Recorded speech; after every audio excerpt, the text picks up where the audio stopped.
All right. Hey, guys. How's it going? How you guys doing? Yes. A lot of pinball today, right? A lot of arcade stuff today. Ready to take a break? I'd like to welcome you all here to the Tacoma Continental. My name is Chase Nunes, and I am the host here at the Geek Gamer TV stage. Really happy to have you guys here. This game over here probably doesn't need much of an introduction. John Wick just came out from Stern Pinball. They got 3 awesome editions, and make sure you go check out the Circle Club when you get a chance. But without further ado, I'd like to introduce 2 gentlemen from Stern Pinball that made this awesome game. It's Elliot Eismin and Randy Martinez.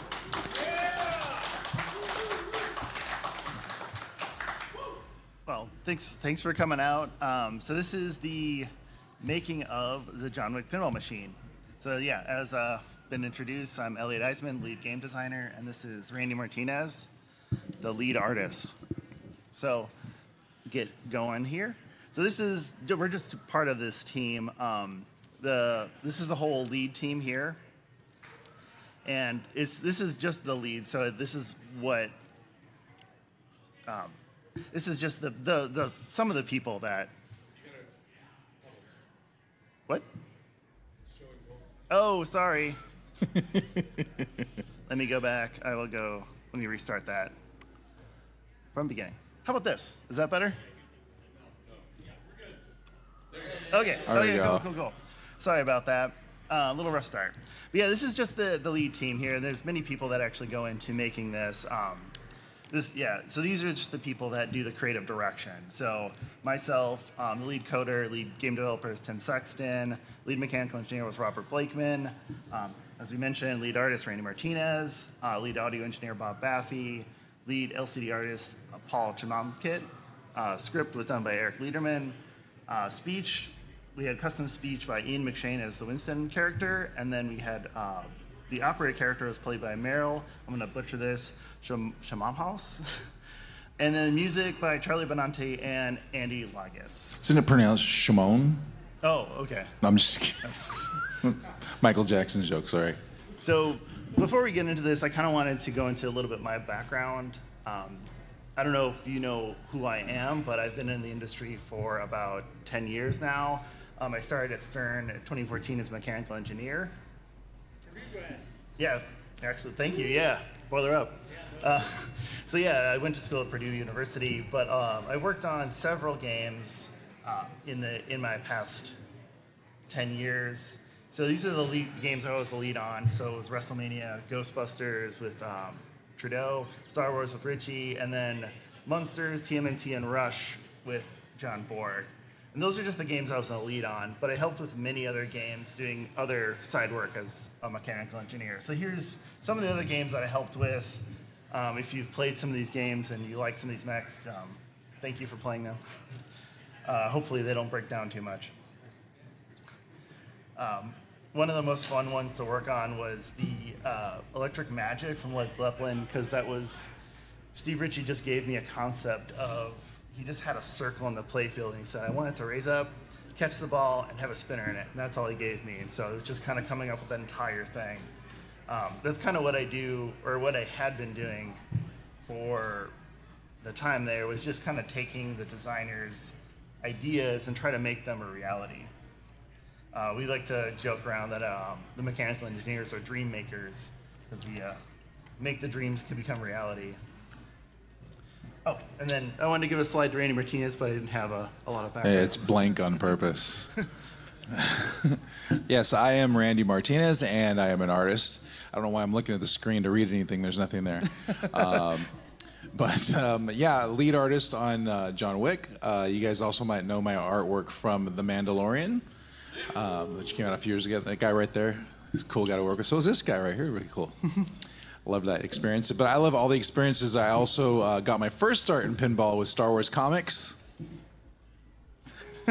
Wow, crickets. Thank you. But anyways, I love it. It's something that I never imagined doing, was not even on my radar to do. I've been doing a lot of artwork for Lucasfilm and Marvel with painting and trading cards and just about anything that they could print artwork on at Lucasfilm, as you know they do. I've had my art on it. So I got a call one day from Greg Freris, actually an email, and he's like, "We're from Stern Pinball. Would you like to work on a pinball machine?" And like, I'm going to say no. So it was Star Wars, and it turns out that I was recommended by a gentleman who used to work at Topps Trading Cards, who I did a lot of artwork for. Which is a good lesson to everybody. Always be cool to everybody you work with, because you never know when it's going to come back around and help you again, which in this case it did for me. And so I got into it. I had no idea what I was getting into, how much work it actually was. It's the most work that I had ever done in my life over an entire year in drawing, but I loved it because it put me in a position where I was just creating what I like to create. It was a secure job as an artist, which doesn't come around that often for a lot of artists. And then just working with a team. And so the next job on The Mandalorian, you know, working with Brian and Dwight and the whole rest of the crew, it was just an amazing experience. We were all going through the pandemic together and doing Zoom meetings where everybody was at the meeting, to which I came to understand later was not a normal thing at the time. So it ended up that the light guy and the sound guy, the art guy, everybody there was talking about what they're doing, and what started happening is we started influencing each other ever so slightly, and we had an open dialogue. So, for instance, for the people who were putting the inserts on the table, they would go like, "Well, we were thinking to put the lights here, but what do you think?" I'm like, "Well, maybe we had a cool picture of the Mandalorian doing this and that." The other thing, "Well, we could move the lights over here," and it was just going back and forth. And a lot of artists don't really like that too much because they just want to be left alone to make their art. I actually do. I grew up a basketball player as well as an artist. It's a weird combination, I know that. But I love the team aspect. So that was a great experience. Then moving forward to John Wick, you know, they got a call again. They said, you know, "How would you like to work on the John Wick?" And I said, "I would like to, but Stern," everybody at Stern who asked me this, like, you don't need to ask me if I would like to anymore. just say, "Hey, we got a job for you. Come on." So being able to do John Wick was a great opportunity because it was something different than Star Wars or Marvel or anything I had normally done, and I was not afraid of that because as an artist, if you know how to make art and you love to make art, it doesn't matter what the subject matter is. You get into it and you find a way to bring your style out. So meeting a new team was really cool, and different types of people, and every experience is different, and I loved working with these guys as well. And I just want to say what's really special about this game, and I said it in an interview online, is that this is his rookie card. If you guys know what the reference is to a rookie card, your first card that comes out, this is his first game that he's the boss. You know, and it was really great working with him, and there's always hurdles and challenges in these games. It was great working with you too. Oh, it was really easy. Thank you. I wasn't fishing for a compliment, but thank you. Yeah, so anyways, I guess if you had questions, we can ask them later about where it was, because I spoke a long time. I'd like to hold some of the questions to the end, so that way we can get you on the mic and, you know, make it a little bit easier to ask them. So yeah, thanks, Randy. It was a pleasure working with you too. We'll get to it. So what I wanted to kind of transition to was this is a little bit unique, I think, to where we're at in this industry. So from like working as a mechanical engineer and then transitioning to now a game designer, I know a few people have done it in the past. I think Tom Capera has done a couple games, and there was a couple other mechanical engineers that have become game designers. But game designers usually come from pretty much anywhere. But this is a unique experience, I think, to me, because I'd worked with all of these people in the past. And so I just kind of want to like go through how I transitioned from being a mechanical engineer to now a game designer. And the first question is, why do you do this? Why do you want to be, you've done a lot of stuff, so now why do you want to now do this? And really, what it came down to me was I was just kind of getting a little bored. I've been, doing this for 8 years at this time, and you kind of get in not necessarily a design slump, but you get into a point where you're just like, okay, it's another lifting mech, it's another this, and you just kind of want to like, okay, now I want to be in control of the creative side of it. I want to like, okay, what other cool things can I expand outside now and do? So it was really just, I needed a new challenge. So that was kind of my motivation to do this sort of thing. I've been working alongside with a lot of really brilliant game designers and just observing. So like this is my, as you go through these sort of things, you just observe how they do things. You see, okay, oh, they put a ramp here and they iterate and widen stuff here and there, and it's kind of cool to see. And, you know, just observing, you get all of these ideas. So you're like, oh man, if I could do this, and like, especially like one of my dream themes that I wanted to work on was turtles. So when I got a chance to work on that with Borg, I had all of these ideas that I wanted to do, but sometimes you just can't put them in there because it just becomes too much. But yeah, you just have this kind of like book of ideas that you just create in your head, and then, you know, you write them down. So that's kind of where a lot of my inspiration kind of came from, was just working with all these people. And so the way you do that is kind of with any job is you need to almost have experience to get experience. You need to work to get a job, sort of thing. So pinball's no different. You need to make a pinball machine to design a pinball machine. So what I first did was I took, at the end of Rush, I started like designing this kind of game on my own. This like kind of side game, kind of more or less a homebrew to try to like get my feet wet. It's like, okay, how do I lay out geometry, do all these sort of stuff. And so I want to show you a picture of a few of those that I did. So this is my first one. This is the Whitewood. Just kind of a generic title, or really no title. It's just kind of like 3D printed ramps, trying out different things, just to see what I liked. So I had 2 ramps. I wanted to do 2 ramps. I also like skill shots that you actually plunge into. So I have this skill shot on the side that you kind of like plunge into. It didn't work very well, but it was a good learning experience to see like how does geometry work and how does all that stuff work. This was me with a pinball machine because I was excited about it. But then this is one of my, I would like this little device. It's a kinetic transfer to ball diverter. So I can show you a video of it working. So you hit it back and forth and it changes the little diverter at top. Yeah, it was just a fun little device to make and kind of get my feet wet on the whole design process. So yeah, when you hit it back and forth, you change the diverter. So after that, I pitched this to George and kind of showed him like, hey, this is what I can do. I kind of created a presentation, and he gave me a ton of feedback. Told me, you know, you gotta design it with a license in mind. You have to, you know, like make it so that it's integrated. So, he gave me a shot to do a pin. So the pin is the home edition platform, if you will, and you've probably seen the one from Jack Danger. He did a Jurassic Park version of the home pin. So this is my introduction. I guess it's now the pathway at Stern is you design a little home pin first. So this is my first home pin design. I'm not going to say the license it was going to be just because I don't know if we're going to make it or not, but I want to show you some of the designs on it. It was Full House, just so you guys know. Can't you see the inspiration of Full House? That was a joke, just in case some of you didn't know. So again, I knew I wanted to do a couple ramps, a couple of ball guides. You can kind of see I like doing a pop bumper with like all sides exposed, because that's really just like you use the entire pop bumper. It's just, I think it's a cool way to use that. And then here's some more pictures. This is the final version of what it ended up being. A lot of interesting shots. I kind of want to bring a lot of these back because they turned out pretty nicely, but this was a fun ball lock device. So it's a multi-ball device / mode start that I wanted to use. So I'll show a picture of it working. But you can lock 3 balls in there and shoot them out one at a time.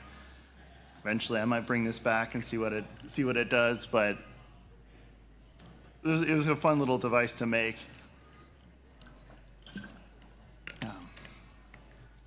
So yeah, that was enough about my progress. Now we can get into the John Wick Pinball part.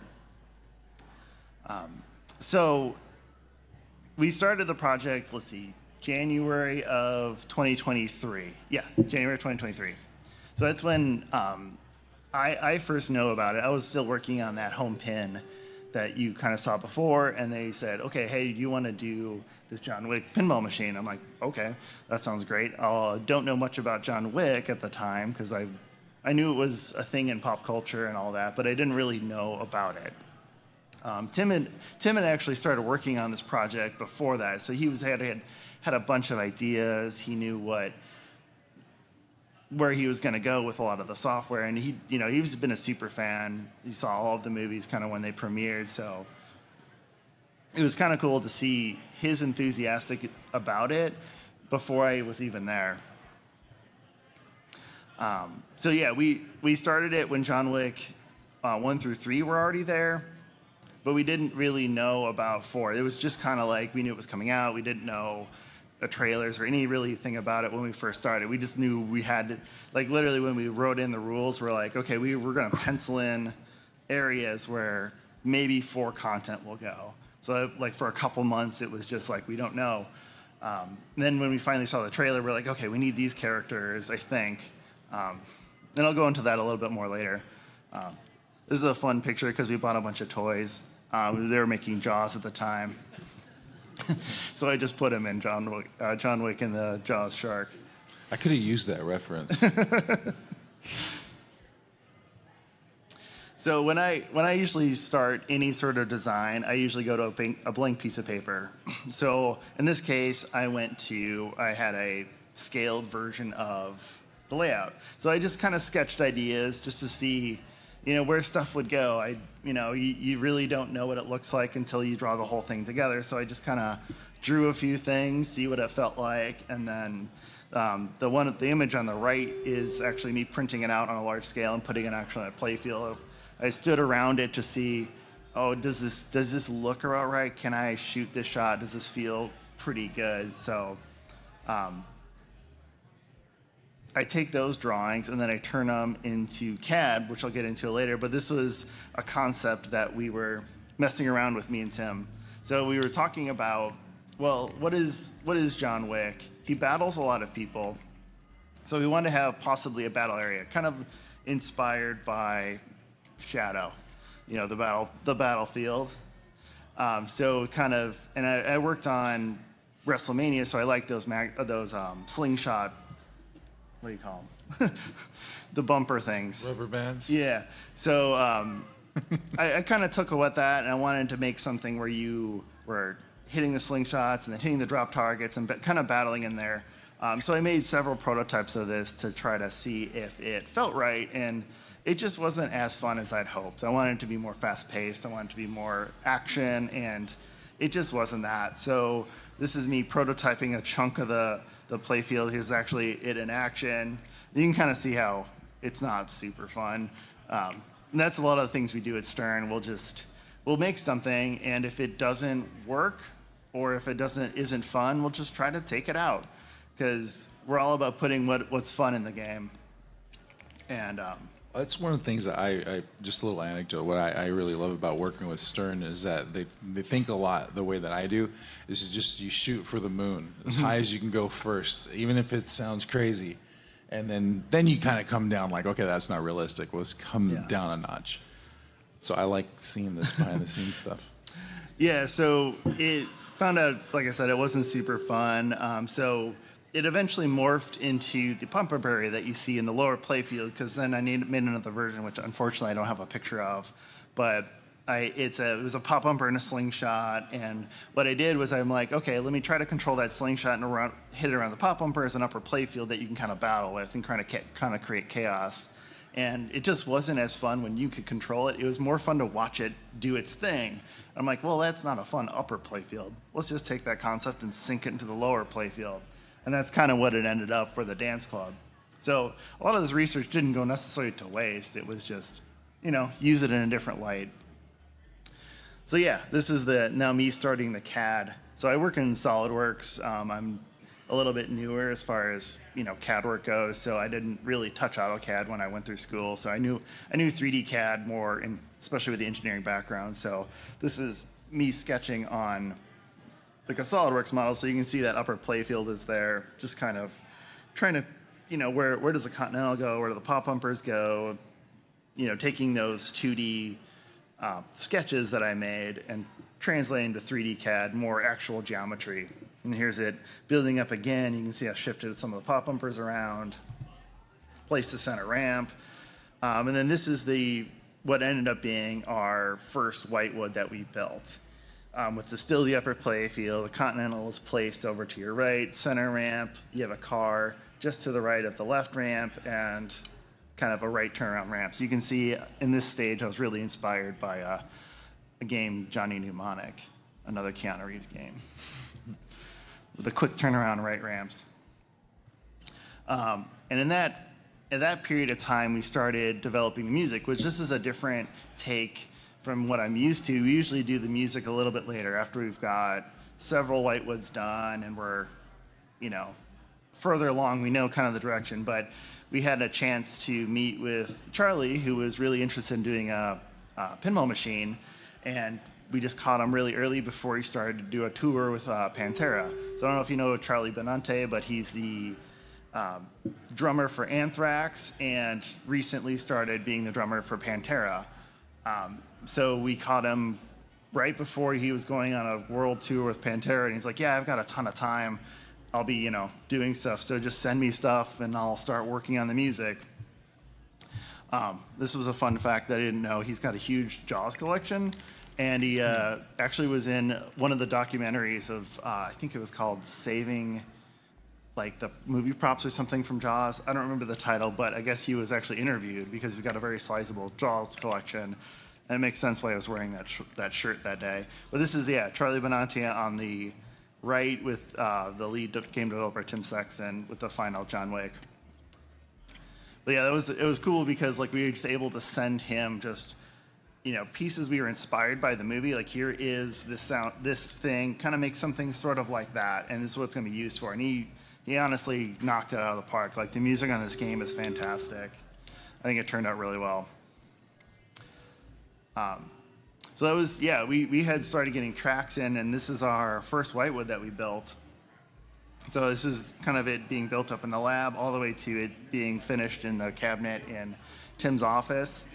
From this, we only kept a portion of it. We honestly threw most of it out. You can see just the left side is really very similar to the current game. And I think that's a good rule at Stern, at least that I've been experienced with, is you take the first whitewood, you see what's fun, and you really throw away like 90% of it. You only keep like a couple shots. Let's see where we're at. Oh yeah, so this is more now getting into what we were kind of doing for the rules. And when we first had talked with Lionsgate, they already had given us about 14 characters that already signed on for their likenesses. They can use them in the game. We can use the footage, and we had at that point a lot of game footage or a lot of movie footage.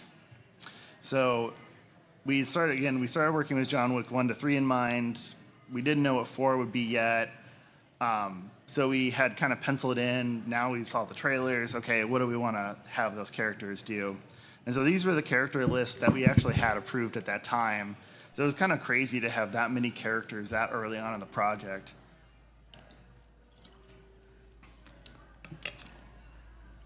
So this kind of led us to thinking, okay, well, what do we want to do with these characters? Like the story itself for John Wick was like it was okay. Like, in my opinion, it was good. Good action film, good lighting, got all that. So like we knew we wanted to do kind of our own approach at making the storyline, like not follow it directly, kind of take inspired by a lot of the scenes in John Wick, but just kind of make it more of a, our own game. So that kind of led us to, this is I know this is one of Dwight's favorite tools, this was it Lucid Spark whiteboards. He was talking about that in his seminar. But it's just a cool way to, again, shameless plug, a cool way to lay out your stuff. But this was our concept of kind of how the software all worked together. It's kind of hard to see what this is right now, but this is basically the basic mode structure of the game. So we knew we wanted to do jobs for factions. That's what you're seeing on the right here.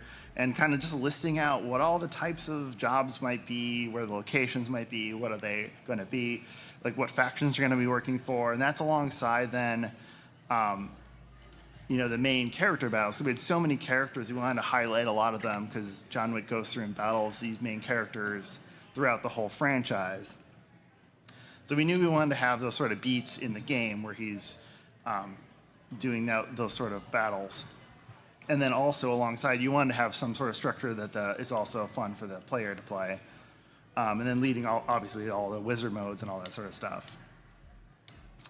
So throughout the project, we worked closely with the licensor, with several meetings, but they have to approve all the content in the game. But some of the cool stuff that they did, so we had a meeting with them after we proposed like a couple of the things we wanted to do, kind of what I was showing you there, and they're like, oh, so yeah, you might want to not mention the Continental as much. And we're like, okay, why is that? Because we hadn't seen John Wick 4 at the time. And they're like, well, we'll probably have to send you a screener at this point, because if you've seen John Wick 4, kind of spoiler alert, they blow up the Continental in it. So we're like, okay, dude.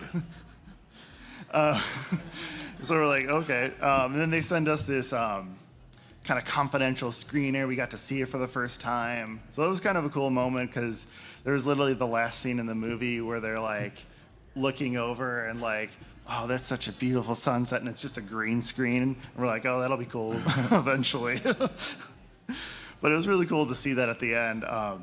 And then the other cool stuff they gave us was they gave us one of the movie props, one of the markers from the actual movie, and we got to 3D scan it. And actually, that's what the marker is. You see in there, it's actually a 3D scan of the actual movie prop, and I was able to cut it all up and make the actual toy. So I'll show you pictures of that later. And so this is, now Randy kind of jumps in.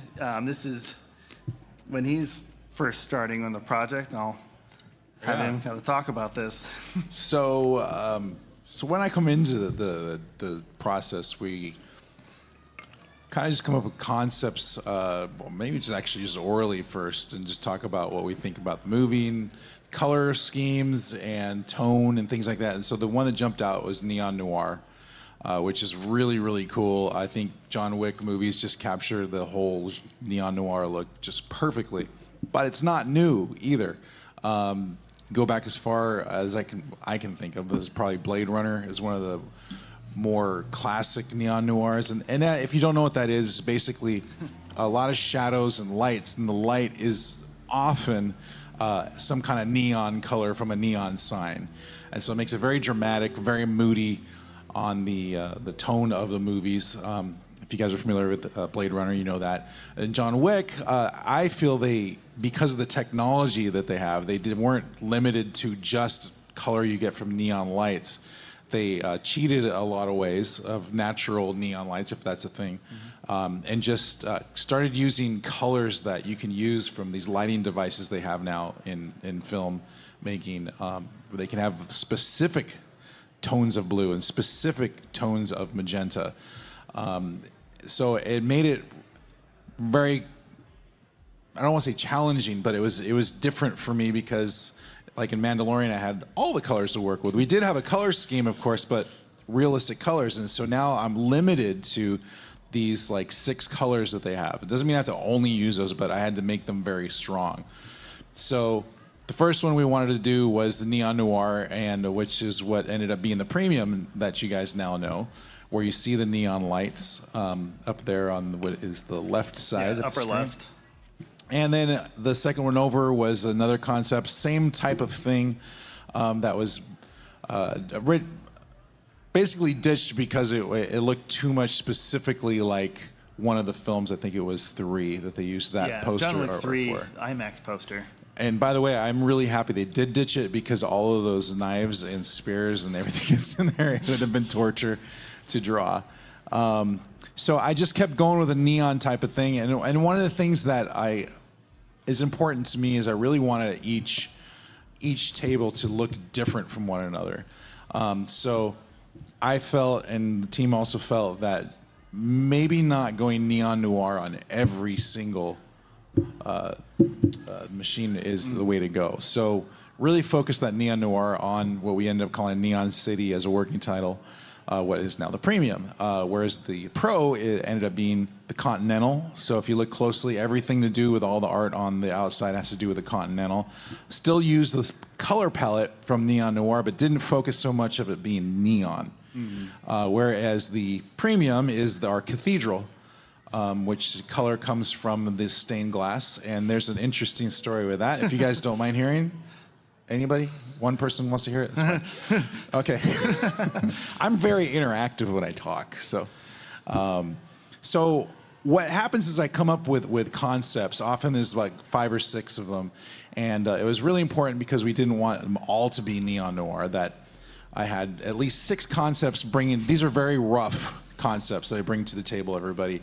And I was working on some other projects outside of Stern as well. And I hit my 5th concept. Some of these here are shown on the bottom there. And I just had nothing left, creatively speaking, at the time, to get a 6th one done. And I had a couple days to get it done before I had to bring it to the group. And I did what I normally do, is I cracked open my old art books, and we're talking like old Renaissance paintings, impressionists, just anything that's just outside of what I am working on at the time. And often it just spurs some other thought that flies by when I'm thinking about it, and I'll grab it. In this case, I kept coming back to these old stained glass windows that were in my books. And I just thought they were really cool, and I hadn't even thought about, well, that's a possibility. But I kept coming back to it, and so I sketched one out really fast, and I'm like, they're never going to go for this. This is like this, because I've been told this is pinball, that's pinball. Yeah, you literally went, this is what pinball is. You came to the meeting and was like, hey guys, I got a crazy idea. I don't think you'll go for it, but I'll just tell it what it is. Right, so I presented it to him, and I got some funny looks. First, I explained what it is, because I found out that it's really difficult to sketch stained glass with a pencil. You can't really translate that very well. So I had to tell him about it. And so I did another sketch to add a little bit of color, which was a little bit better. And so, yeah, we kind of like this. So what's funny is I was never even going to do the sketch to begin with, because I thought it was just so far out of the box. And my girlfriend, Denise, who's here at my booth, if you guys want to say hi to her, because she's kind of responsible for this portion of it. I said, I got this crazy idea, but they're never going to go for it. And she got sick of me talking about it. She's like, just do it. At the very worst, they're going to throw out 2 of the ideas anyways. It'll just be one of the ones they throw out. You're right. So I went ahead and did it, and it turns out it's the one that everybody liked the most once they understood it. Yeah. Here it is. Here's the first thing that we saw. Right. So the team loved it, which was cool. I was like, this is awesome. I get some real artists here in the group that understand the way I think, and that's what we all want as artists. People just to understand us. That's fake crying, by the way. Was it marketing they took it to next? Yeah, because we wanted to make sure the whole team loved it. Like when you pitched the idea, we're like, oh, this would be awesome. It kind of is, it fits in that world really well. But we were like nervous to show our upper management, because we're like, well, they'll probably not go for it. So we went to this stage just to show kind of what it would be, just so we can like promote the idea.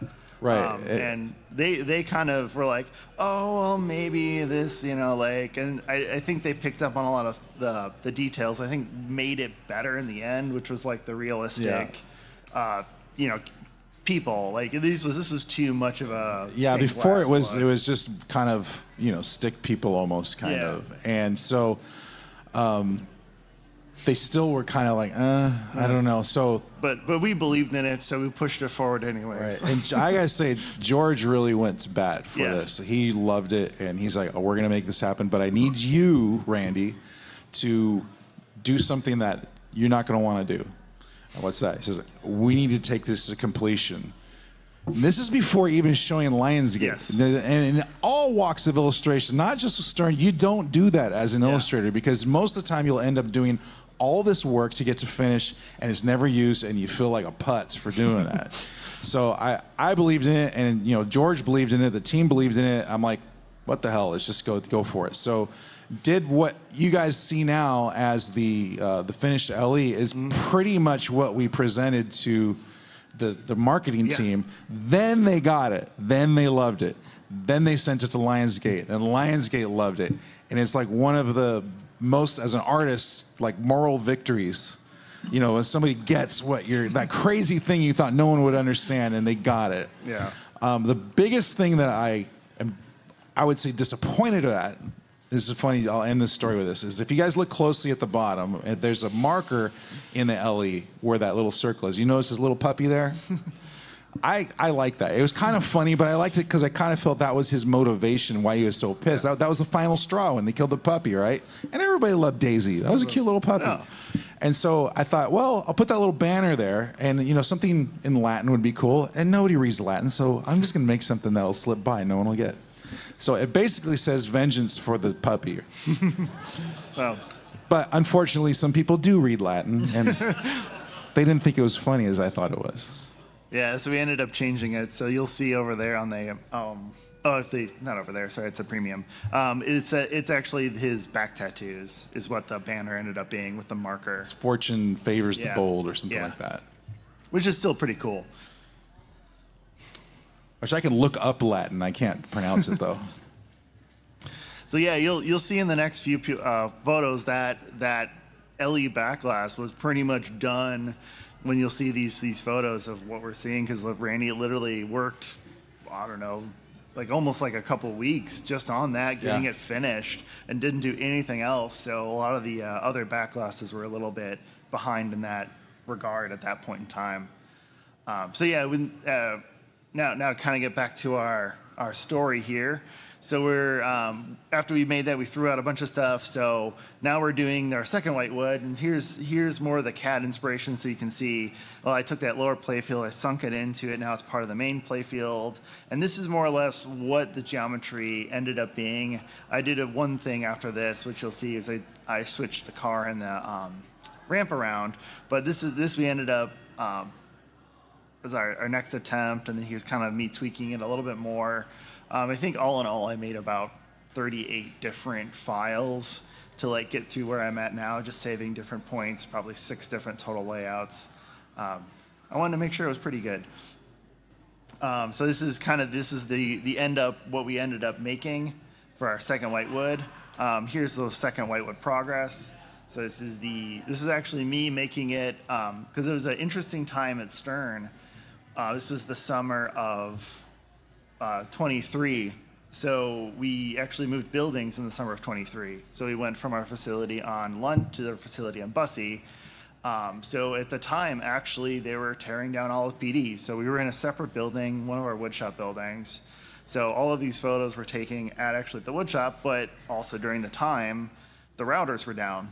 So I had to make a playfield. So I literally cut this whitewood by hand to try to get this geometry working.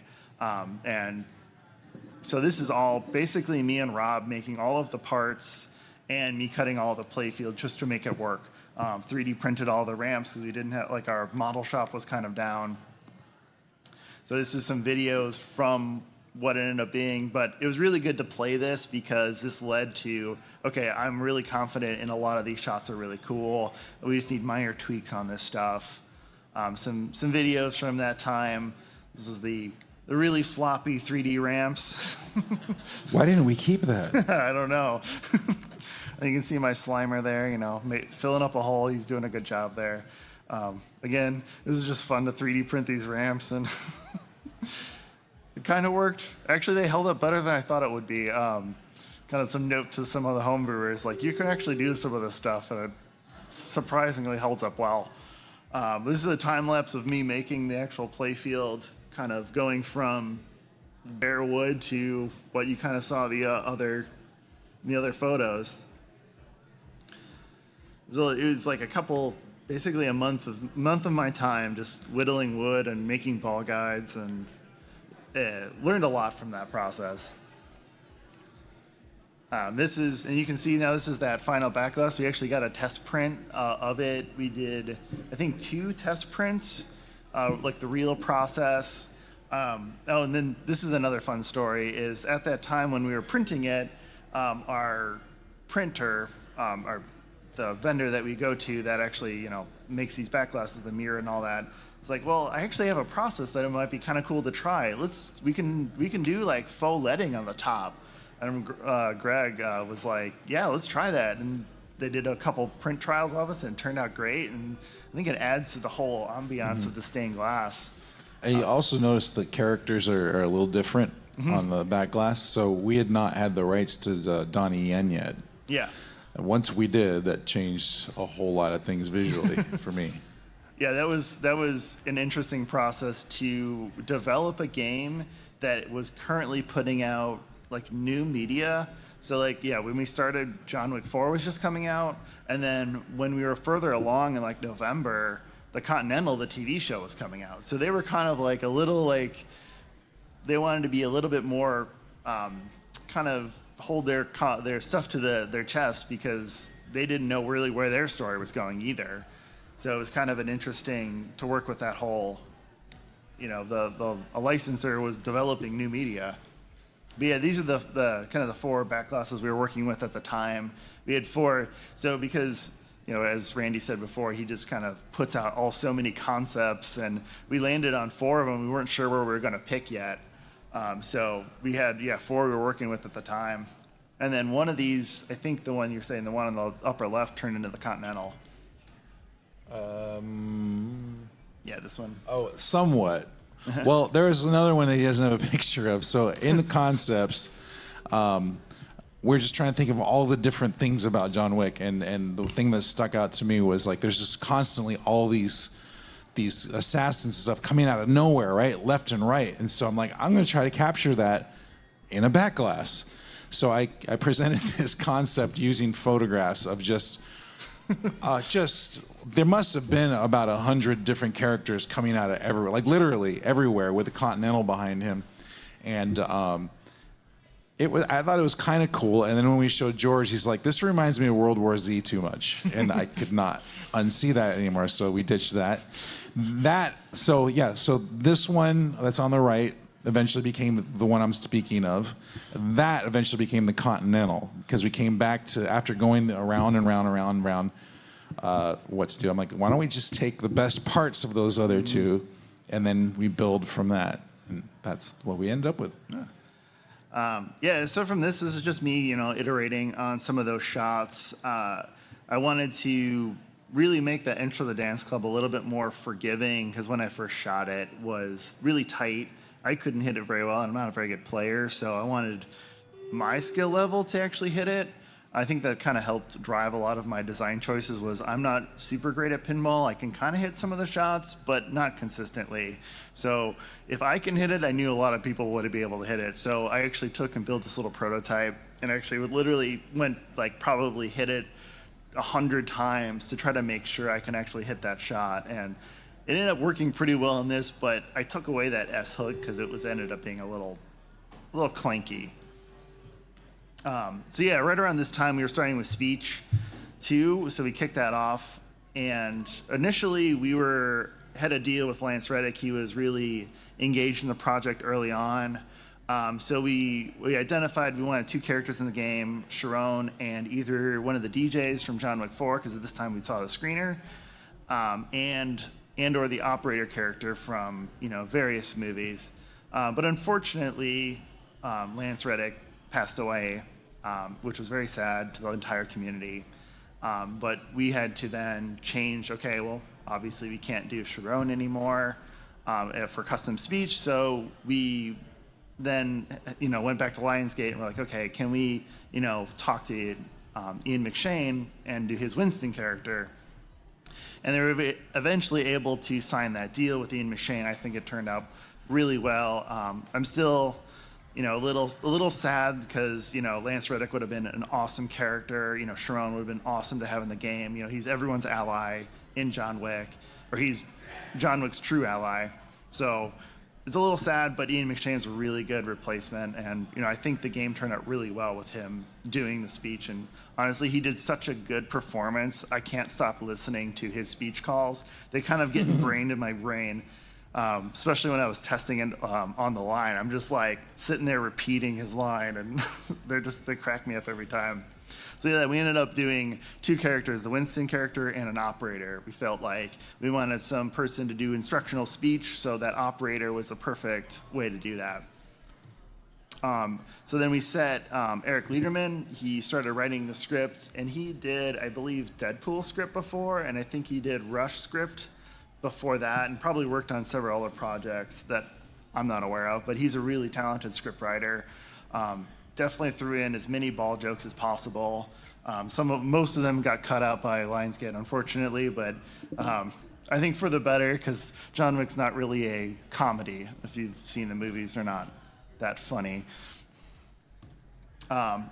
then we started doing the LCD development. So we knew we wanted the movies to shine, because at this point we knew we had 60 minutes of footage from all 4 John Wicks, which is a ton of footage to put in a pinball machine. So we wanted to keep the LCD and the UI as minimal as possible. So this was one of the earlier test pieces that the LCD team gave to us. So you can see it's just kind of the lower score frame, ball and credits up there, and then we would have awards fly in and fly out. We wanted to take a little bit more of an old school approach to the graphics, not do a whole bunch of like animating like things. We wanted just to do, this is our background, and then full screen award, and then go back to your background, then full screen award. So it's kind of more of a, dots sort of approach to how you would develop a UI. And I think it let the footage shine. It let, the whole movie shine on its own versus some of the other games where if it would have stomped on it. And then also to do that, because the fight scenes in John Wick are so long, they're so choreographed and really well rehearsed, and we didn't want to take away from that. We wanted to, do an homage to that without taking away from the pinball action, because you don't want to like stop and watch, like a 20-minute fight scene that John Wick goes through. It would be cool, but it wouldn't be fun for pinball. So Tim came up with this great idea of what he calls the action video player. So what he did, he literally went through the entire fight scenes for every movie and identified, okay, in this clip, he takes out 3 enemies. This one he takes out 2. This one he takes out 1. This is what he uses to take them out and everything. And he had this giant spreadsheet of all of that. And he basically takes that, feeds it into the game, and then when you shoot a shot to take out one or more enemies, it'll actually play that specific clip that goes along with it. So it just kind of increments the movie that way when you're making shots. And I think it turned out really well. It doesn't stop the action. It just, you are essentially controlling John Wick when he's doing stuff, which feels really well. And so this is us now. We're starting to get into more of the mech development. So this is some of my early pictures of the car mech. I knew I wanted to make it as fast as possible, so to get that slide drift action. So Rob started working on this. This is his first video of him actually driving it by hand. You can see it's not that fast. We wanted to speed that up by adding a motor. So this is the second video of actually Tim controlling it with a stepper motor. So this is actually running it in software for the first time, seeing how fast it would go. We tried to, it was okay. We went with a couple different approaches early on. First, you can see over here, that was a screw-driven version. It had some reliability issues with the stepper motor, kind of as fast as it was driving, it just wouldn't work super well. So we decided to pivot on that and go to more of a traditional motor with a kind of a crank arm. And it turned out really good because I love the speed of it. It's really fast when it pops out. It's kind of exciting. And this is a cool render up here. This is actually George Gomez actually made the model for this car. This is part of his fleet of cars. He's done the Jurassic Park Jeep, and he also did the Chimichanga truck for Deadpool. So this is what we call our GGMC motor company. This is part of his fleet now. He calls it the G-Force, just for FYI. Now we're doing more CAD updates. You can see I flipped the center ramp. So this is more or less what we ended up with as far as the ended up product. And this is our Whitewood 3. Now we're going back to developing more Whitewoods. All the inserts are placed. This is more or less what the ended up being. Still 3D printed ramps, just because we're still trying to get wire ramps settled down, get those through the process. But this is my attempt at artwork over here. I don't know if you appreciate that, Randy. My buildings in the background. I drew that by hand with a Sharpie. Not bad. Thank you. That's why I'm an engineer, not an artist. That's why I'm an artist, not an engineer. And now we're getting into more concept art, which Randy can go through. So yeah, the real challenge started becoming time, and managing time and staying creative, and then also just what we actually physically do. There was a lot of ideas. For the stained glass one, I actually wanted to make the whole thing stained glass, the cabinet and everything. And it just started partially because of time, and then just partially some of the team felt like it was just too samey all over it.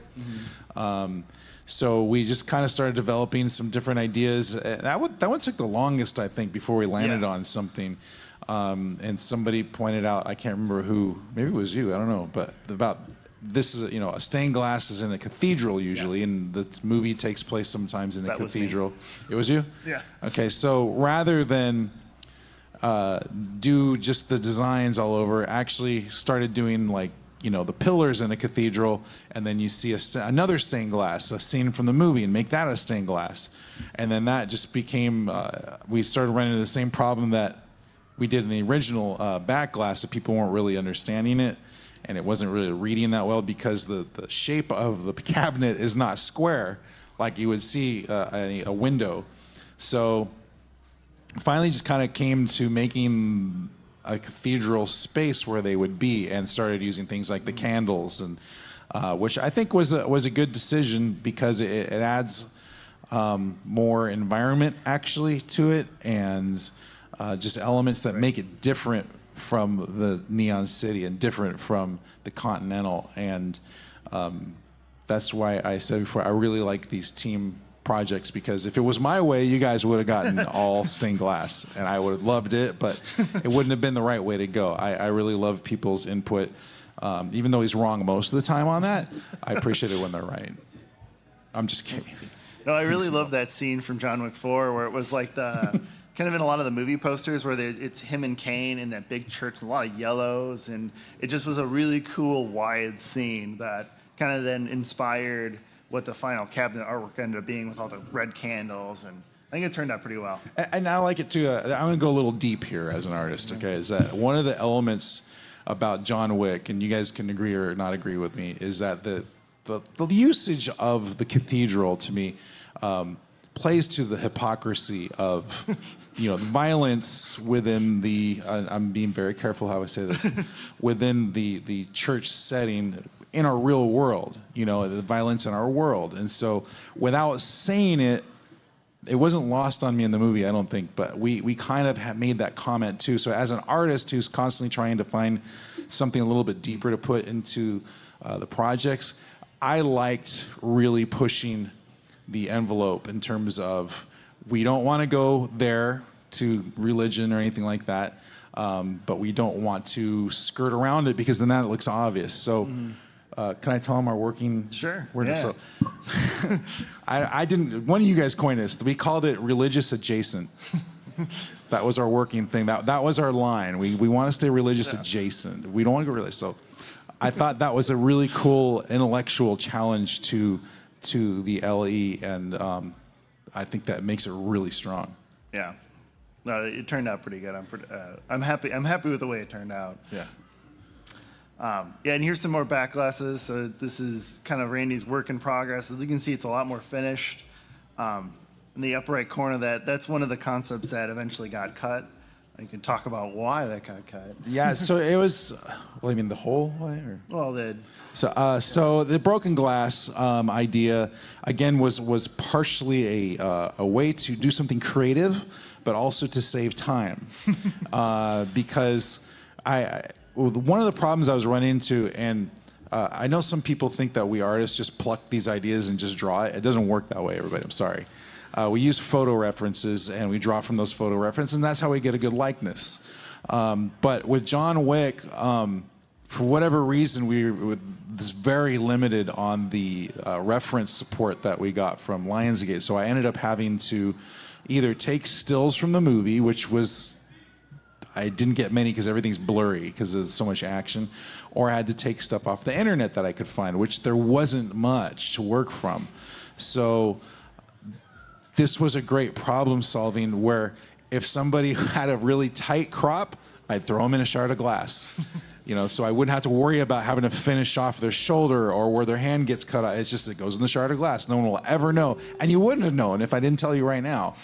But that was a great way to do those that. Are trade secrets. But then I think ultimately it's like we got stained glass and broken glass. Or it's just too close. Too much glass. Yeah. And I think that also says fragile, and John Wick is actually not fragile. He falls out of tall buildings and gets up. Takes a licking and keeps on taking. By the way, can I say my theory on that? Sure. I have this theory that John Wick is actually Neo in an alternate world that the Matrix has created for Neo to exist in, and that's why he can fall from buildings and get up. He doesn't realize he's Neo, but Lawrence Fishburne's there as well. I mean, you think I'm crazy? That's a pretty good theory, right? I'm a little crazy. I'd buy it. So yeah, and right around this time we had engaged, because Randy has been so invested in a lot of this art package with all the back glasses, so we engaged Kevin O'Connor to help with the playfield. So this is his first composition of taking the playfield and figuring out where stuff would go. He took and tried to adapt Randy's style as best as possible to get the playfield to look seamless. And I think he did a fantastic job to make that work well. And I love the composition he did with this. He did. It was a little nerve-wracking for me because I had a vision of what I wanted the artwork to look like, and anytime somebody tells you they're going to try to emulate your work, you're like, Yeah. But he did a fantastic job of taking artwork I'd already done, repurposing it. He added a few of his own elements, but really, really seamlessly stitched it all together to make it really cohesive with the rest of the game and what our collective vision for it was, which is the most important. So I have no complaints. Once I saw it, I was like, that's great. And I just want to say for my own ego, I wasn't completely out of the ring in terms of making the playfield. I was involved with helping guide where things went or what could be used here and there. So I just want to say that. I'm kind of running out of time. I didn't actually time this, so I'll try to go quick on this last a bit. So this is some of the pictures of the marker that we got from Lionsgate. This was actually the movie prop. It was kind of cool to handle that in our hands and actually be like, this is the actual thing. So they had several different movie props. This is just one of the closed versions. Trying to be really careful without damaging it because I know I would get a lot of slack. This is some of the earlier pictures of the motor. Like I figured out the life ring fit perfectly right there as a temporary decal. So more CAD update, straighten out the shot. Ended up being exactly what we ended up building. You can see the trough and everything kind of working out there. And then we went into our final design validation. So this is our first set of games that we built that were, the final version. Our code name was Waffles, so we had waffles everywhere on our back glass or our plastics. I was wondering how they came up with that. Well, it was just me and Tim's favorite breakfast food, and that's what it ended up being. Oh, there you go. That's the kind of stuff they like to know. Yeah. This is some of the earlier pictures of when we first added the neon edge glow buildings. This was a first attempt at cutting out the artwork, and this was just literally cutouts and placed on a whitewood to see what it all looked like as a package, and it turned out really cool. And then just a brief mention of this is a lot of the testing we did. I don't have videos, but these are a lot of the mechs we did for test fixtures. And then this is our final package. This is kind of what you see now with the three different packages here. And then this is the first game, the first photo shoot, and that's our first LE that we actually packed. It's me with it. That's awesome. Sorry to go really quickly at the end, but I ran out of time. Do we have time for questions? One or two questions. So make them good. All right, here we go. 2 questions right there. If there's a third, you guys get to fight right in front of us to get you up there. Just one quick question. Yeah. No. Yeah, you can. In the artwork, there's something noticeably missing and on the tables. And is there? I think you know what I'm getting at here. I don't want to. I'm putting my ear to my microphone. There's a lot of edged weapons in there. I think there's something missing. Could you go into why there's no? I'm gonna say there's no guns in there. There's what? Yeah. I can't. I literally can't hear you. Oh, there's no guns. Oh, yeah. Yeah. So why? I thought that was covered. So it's it's a working relationship between us and the licensor, and so we have our the way we'd like to do it and the way they'd like to do it. And so we always come to an agreement of what we want to do on the product. And they were just a little sensitive about some of that as doing a commercial product. So we decided, basically as a team with the licensor, we decided this was the best way forward. And so we didn't want to take it out completely. That's why it's all on the LCD screen.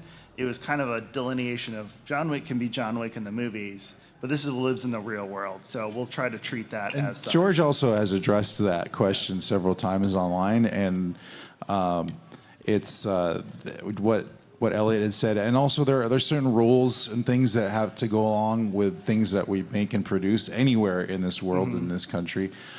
So there's all kinds of things that go into decision making. Maybe this is my own statement with things about online. Just because somebody says something doesn't mean it's true. There's so many things that go on behind the scenes. For instance, all you were so sure that I was working on Jaws because one person had said that, and they saw a poster that I did from 6 years ago. So just know that there's a lot of things that go into it, and there's not any particular reason that has to do with anything controversial. So what the truth is that I honestly, when I got the job, they said you can't do guns in it. It was a little bit of a head scratcher because I had seen the movie.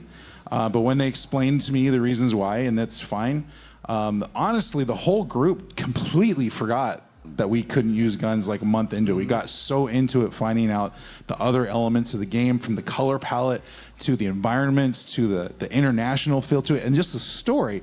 John Wick's story would still be John Wick's story if he never carried a gun.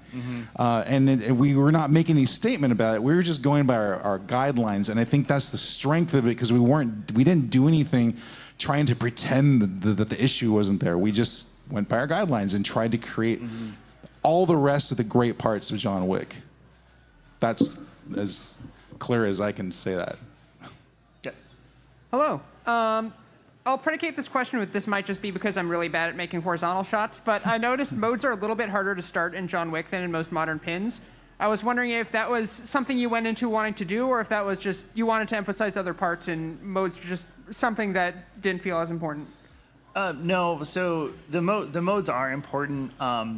So we made the first game, and really the Pro is really the hard one to start. We made it, and it was really close to when it was supposed to ship. So we're still constantly tweaking it. When I first played it, I was like, wow, this is really hard. So we're gonna make changes to make that better. Because like it's a constantly evolving process. But now with IC and all that, you get the downloads, and we'll figure out what the right balance is there, and make it better. Thank you so much. No problem. All right, we get the wrap-up signal, which is this, by the way, for you who are not in show business. Thank you very much for coming out. Thank you, everybody. Had fun with you. All right, good job. Thanks.